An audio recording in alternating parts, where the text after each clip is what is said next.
Hello you lot, I hope you're doing alright. Welcome to the last word. Obviously you can see by the video title we are going to come on to what Eddie Howe has said, because for me it's about go and get me what I want. He's basically saying to the board via a third party. We'll come to that later. Now obviously by the time I'm recording this, apologies, this has gone out later. I hope you have enjoyed the vlog and Sam's reaction and the last word. So here we go, and we'll jump straight away. Let's go into the lineups because that's where we normally break it down. And the big question was this week: would Kieran Trippier get a start? Because obviously the speculation with him this week, Eddie Howe in his press conference has played it down. Trippier isn't for sale. He wants to keep him. And I actually thought Trippier was actually pretty bright when he came on, to be fair. I actually thought going forward he was better than Livramento. More on that later. But that was the big talking point, because it was more or less when we all expected Emil Kraft to come in for the suspended Fabian Schär, which should never ever been a suspension. But the surprise one, maybe slightly, was Lloyd Kelly starting for Lewis Hall. I think that was probably a slight surprise. I didn't think Lewis Hall deserved to be dropped, but that was the lineup. And obviously we were up against Bournemouth, and the last few times I've took the channel down there, we haven't really got off to a positive start to a game. We was doing 1-1 a couple of years back. We got beat after the Dortmund trip last season when Trippier had to go at the fan. That was just in front of us. But going into the game, we were shite. Let's just call a spade a spade. We were crap. We couldn't cope. In particular, Semenya is class. Their right winger, and he's done with before at St James's Park. He's just class. He hit the bar earlier. We just couldn't cope with Bournemouth's movement, and I was very critical when they got rid of Gary O'Neill and replaced with Areola, but they took him to mid-table last season. I think they'll do it again. I don't think they've got any worries about going down. I think they bought well, but obviously they have lost Solanke, but they bought well in the last 2 years. Sorry, I am tired. It's like 12:30. I'm at McDonald's, outside of McDonald's in Bladen, doing this last word before I pop in the house. And it was worrying, because you can take it against Southampton with 10 men. You get away with that because 11 against 11, we weren't that great. However, against 10 men, Newcastle defended brilliantly last week. So to come away with 3 points at home against 10 men for over an hour, I think that's actually plausible. But today wasn't the first half. We were just a shambles. We didn't even test the goalkeeper. The nearest we had was like a cross shot, which said it was involving Isak. But I think we had to improve. There was we couldn't get any worse, to be honest. They deserved their goal for probably overall in play. Joe Linton, very rare mistake from him. It was poor. It's not like him. Very, very poor from him. However, as the play develops, and when we do analyse the goals in a couple of days' time, I will be looking at Tino Livramento's position as well, because he's not fully aware of his runner. But overall, it is Joe Linton is the reason why we conceded a goal. But as I say, Bournemouth deserved it. But I think the second half, as I say, it had to be better. And I think the substitutions, doing them early, helped. Especially the first two, and then the other two come not shortly after. It galvanised Newcastle. It brought a bit of freshness to it. Even though Anthony Gordon scored with that equaliser, I thought he was lacklustre and poor, and he just didn't seem fit. He didn't seem up for it. And that was the same as last week as well. I'm a little bit worried with Gordon at the minute, because Harvey Barnes was absolutely sensational, by the way. Harvey Barnes deserves to start next game. Anthony Gordon doesn't, even though Anthony Gordon has got the goal. Do you disagree with me on that? And that's Forest, when you might say, well, it's going to rotate anyway, so you'll get a start. But if it was a league game, Barnes would go in there for me. Barnes was the game changer for me. That's the reason why he's it's not the only reason, but he's a large reason why we went and got a point today. And I also thought Willock's energy in midfield, I think we've missed him massively at parts last season when we need that. Obviously, Tonali is back now. The ban is over. We'll talk more about that with Forest. I did actually expect more chance for him today, but we only got a few, 2 or 3. I thought we'd get a lot more. That'll happen on Wednesday night. Trust me. You just need to tune in to the channel on Wednesday night for that. And obviously Trippier going forward, I think he offered more than Livramento going forward, and it was nice to see Trippier get more minutes. I think he'll start midweek, Trippier, for the rotated side. I think he might start next weekend as well, potentially. But we'll see, because I think there will be some changes. But even though it galvanised us, because we didn't test the goalkeeper first half, Neto had to make him pull off a couple of worldies, 3 or 4 good saves. But at the other end, Bournemouth were still having the chances. They had one that just went wide. It was a shot from distance. Another one, a skimmer across the floor, just went wide. They were still looking dangerous, even though we were having a good spell of around about 20 minutes. We were absolutely fantastic, but defensively we weren't as much. I think the timing of Tonali and getting a match fit where he can dictate the play is a massive boost for Newcastle United. Forget about the transfer windows, we'll talk about that in a minute. The return of Tonali and what he can bring is a massive boost. Because I do feel that at times, even last season, that midfield was just ripped apart a few times. But obviously there's 2 big controversials for Bournemouth side of the view. Is the VAR. So initially when Bournemouth scored, I thought we lost it. I just accepted it. I thought, yeah, we've lost the game. Come on this way. But I'm pleased that was overturned, and I have seen it back. I think it is harsh. I'm not going to lie. I'm quite honest with it. I think it's harsh, but it does hit him there, and that's part of your arm, and that means the law dictates that if it hits any part of your arm and goes in, whether it's intentional or not, it has to be disallowed. That is the rules. So the correct decision was made. I know Areola was doing his nut, and obviously his assistant got sent off for it. Later on, I can't remember if it was for that. It was for the Joe Linton bit. Can't remember me because it all happened dead quick, and it's been a long day. But obviously, we were trying to go for the winner ourselves, and the other big talking point is the Joe Linton clothesline, WWE style. You stop the counter, so he takes one for the team. It is very high. It is dangerous. You have to say that. But I think it's more. It's not violent. Like we talked about Fabian Schär last week. I mean, that wasn't even violent. Joe Linton, well, that was more of a red card than Fabian Schär's, don't get me wrong. But it wasn't. It was tactical. It was cleverness to stop Bournemouth going on the counter. It wasn't violent because that's where the red card would have come in. It's on the board. I feel it's like an orange card if there was ever an orange card, if you know what I mean.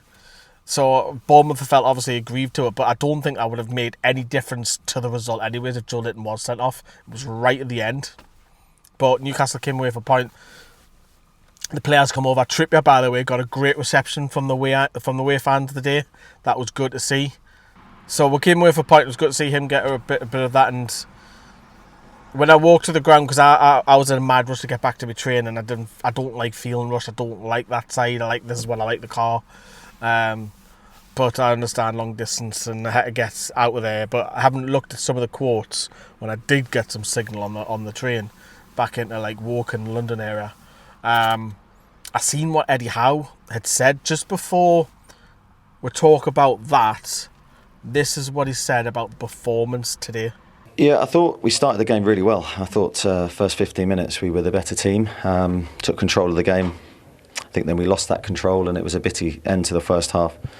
Second half, probably with the changes we made, the substitutions we made, we improved. And yeah, we had a number of chances. Their goalkeeper made a number of good saves, I think.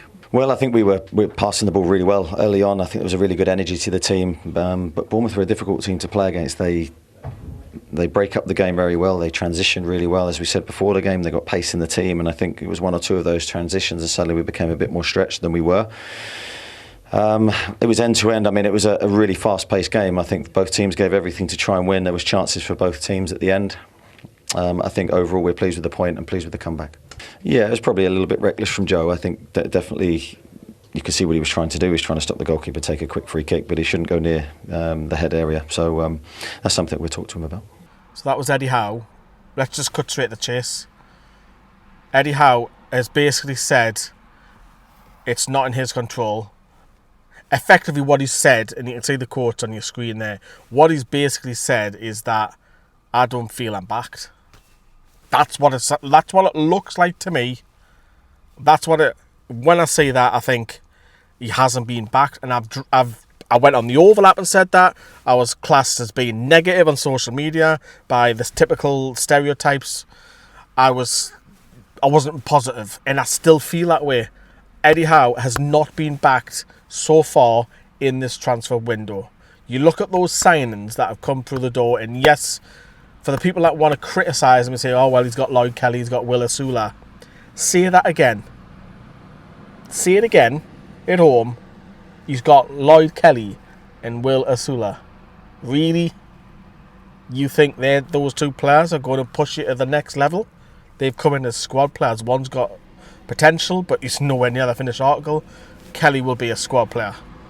We had to sign Vlachodimos, so we tickle Nottingham Forest back, they'll tickle ours, so they buy Anderson. We've bought John Ruddy in, we've got too many goalkeepers. Martin Dubravka had concussion. I don't know whether that's a true story or not, we'll have to see what. He'll probably head out this week. It has not been a good window, and I know there's been change at the club. If Eddie Howe has a poor spell or gets sacked early in the season, it won't all be on Eddie Howe. It'll be down to the board's self-destruction as well if they don't get what he wants this week. It sounds to me that there's a loan coming from what he said, because he mentioned whether it's short-term or long-term. That tells me that the club may be looking at a loan, and the Mark Gahey one. I think they'll go back in for Gahey. I think if they up the bid, I think they'll get him. But it's how much the club want to go. But if it comes, because remember the transfer window shut a little bit earlier than normal this year. If it comes by Friday night, we haven't signed anybody. I'm not going to lie, I'm going to be pissed off as a fan. You're going to be pissed off. Imagine how Eddie Howe feels. Imagine how Eddie Howe feels that, yes, you've got Tonali back, fantastic. But what happens if we go out the cup this week, we don't sign any players, and we get beat off Spurs? Because all three are a real possibility. It could happen. It could be a horrible week. It really could. So I think it's a little bit worrying what he said, because we've already seen it in the summer where he said that the boundaries, he doesn't know, it's a new relationship working with Paul Mitchell, and that's like any new boss. If you get a new boss, you don't know how much you test the boundaries, what their boundaries are, and work banter, and where the guidelines are, and professionalism, all that kind of bollocks, right? But you've got to go and get Eddie Howe with his players. Do you know what it is? If it comes, you know, we've done deadline day and what have you, and he's got the two players that he wants, fantastic. That's good. But at this present moment, at the end of the weekend / Monday morning, the whole transfer window has been a farce. And I don't like criticising the club when we're on a high, but I have to be realistic and look at it and think it's not good at the minute. It is not good. Yes, the club are doing fantastic things with communication. They're improved massively since the takeover with Staveley and Gudusi, the women's team, and they've got a lot of stuff right. But since obviously Amanda and Miadad have gone, the pressure's on Paul Mitchell to deliver this week. It's on him and his team.